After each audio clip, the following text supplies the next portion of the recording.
بسم اللہ الرحمن الرحیم. السلام علیکم. کیسے ہیں آپ سب لوگ؟ الحمدللہ میں بھی بالکل ٹھیک ہوں. اچھا، آج جو ایک سچا واقعہ میں آپ لوگوں کے لیے لے کر آئی ہوں نا، وہ ایک ایسی بیماری اور ایک ایسی لعنت کے بارے میں ہے جس کے بارے میں بہت سارے لوگ کہتے ہیں کہ بھئی مصلحتاً تو ہمیں بات ایسی کر لینی چاہیے. لیکن جب میں آپ کو یہ واقعہ سناؤں گی، یہ سٹوری سناؤں گی، تو امید کرتی ہوں کہ آپ کو ضرور اس سے سبق حاصل ہوگا. تو ہوتا کچھ ایسے ہے کہ ہمارے پیارے نبی صلی اللہ علیہ وآلہ وسلم کے دور کی یہ بات ہے کہ ایک شخص نیا مسلمان ہوتا ہے. تو جب وہ نیا مسلمان ہوتا ہے تو اس کے اندر کچھ ایسی عادات ہوتی ہیں جو کہ اسے بہت تنگ کر رہی ہوتی. تو وہ آپ صلی اللہ علیہ وآلہ وسلم کے پاس حاضر ہوتا ہے. تو وہ یہ کہتا ہے کہ میرے اندر 4 عادات ایسی ہیں جو مجھ سے چھوٹ نہیں رہی، جو مجھ سے جن کو چھوڑا نہیں جا رہا. ان میں سے وہ بتاتا ہے کہ میری ایک عادت ہے کہ میں جھوٹ بولتا ہوں. دوسرا اس نے بتایا کہ میں زنا کرتا ہوں. تیسرا اس نے بتایا کہ میں چوری کرتا ہوں. اور چوتھا اس نے بتایا کہ وہ شراب پیتا ہے. تو ان ساری عادتوں کو چھوڑنا میرے لیے بڑا ہی مشکل ہے. تو ہمارے پیارے نبی صلی اللہ علیہ وآلہ وسلم نے اس سے کہا کہ تم مجھ سے وعدہ کر لو کہ تم ایک عادت کو چھوڑ دو گے. تو اس نے کہا ہاں، 4 عادتوں میں سے ایک تو میں چھوڑ سکتا ہوں. وعدہ کا مطلب یہ تھا کہ پھر وعدہ خلافی نہیں کرنی. جو آپ صلی اللہ علیہ وآلہ وسلم نے اس کو بتایا کہ تم جھوٹ بولنا چھوڑ دو. اب ان کی مصلحت وہی جانے. اب آپ دیکھیں کہ آگے ہوتا کیا ہے.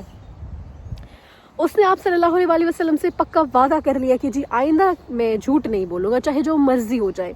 اس نے کہا یار یہ تو چلو بڑے آرام سے بات ہے، میں جھوٹ نہیں بولوں گا، باقی تو چلو چیزیں میرے ساتھ دیکھتا ہوں.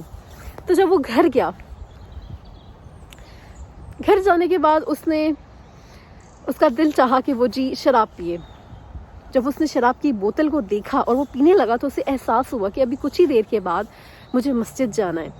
تو جب میں مسجد جاؤں گا تو میرے منہ سے اگر اسمیل آئی یا نمازیوں نے مجھ سے پوچھ لیا کہ کیا تم شراب پی کر آئے ہو، تو میں انہیں کیا جواب دوں گا؟ میں جھوٹ تو بول نہیں سکتا کیونکہ میں وعدہ کر کے آ چکا ہوں.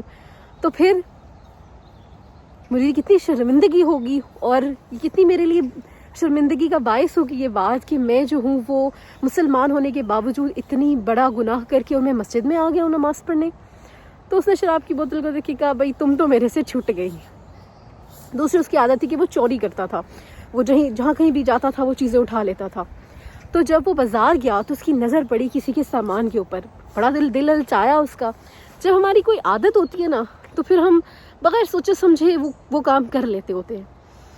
جب اس کا دل للچایا کہ وہ چیز اٹھا لے، ایک دم سے اس کے ذہن میں خیال آیا کہ اگر اس کا مالک اسے تلاش کرتے ہوئے میرے پاس آ گیا اور اس نے کہا کہ بھائی آپ نے میری یہ چیز دیکھی ہے، تو میں اس کو کیا جواب دوں گا؟ میں نہ تو کہہ نہیں سکتا کیونکہ میں نے ہی تو اٹھائی ہے. تو میں بدنام ہو جاؤں گا، میری تو اتنی عزت ہے معاشرے میں. ٹھیک ہے، تو یوں کرتے اس نے وہ والا ارادہ بھی ترک کر دیا. اس نے کہا چوری بھی میرے ہاتھوں سے گئی. ٹھیک ہو گیا. اب شام ہوئی.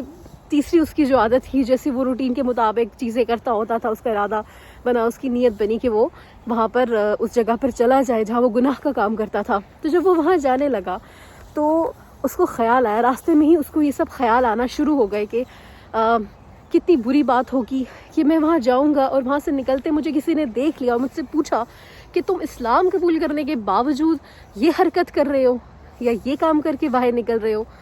تو پھر اس نے دل میں سوچا اور اس نے یہ فیصلہ کیا کہ زنا بھی میرے سے گیا. تو ہینس پرووڈ کہ ایک جو جھوٹ تھا وہ جھوٹ چھوڑنے پر اس کے اتنے بڑے بڑے گناہ اس سے چھٹ گئے.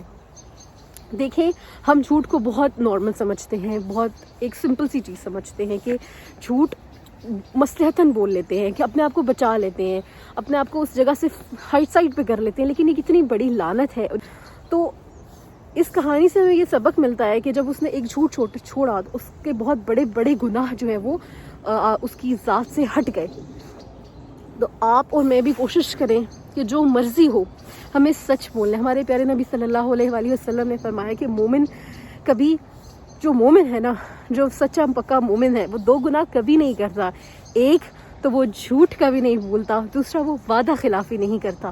تو جو اللہ کے پیارے بندے ہوتے ہیں نا وہ کبھی بھی جھوٹ نہیں بولتے. تو ہم لوگوں کو بھی یہی کوشش کرنی چاہیے کہ ہمیں جھوٹ نہیں بولنا چاہیے, ہمیں جھوٹ سے اوائڈ کرنا چاہیے. امید کرتی ہوں آپ کو یہ اسٹوری اچھی لگی ہوگی. لائک اور شیئر اور سبسکرائب ضرور کیجیے گا.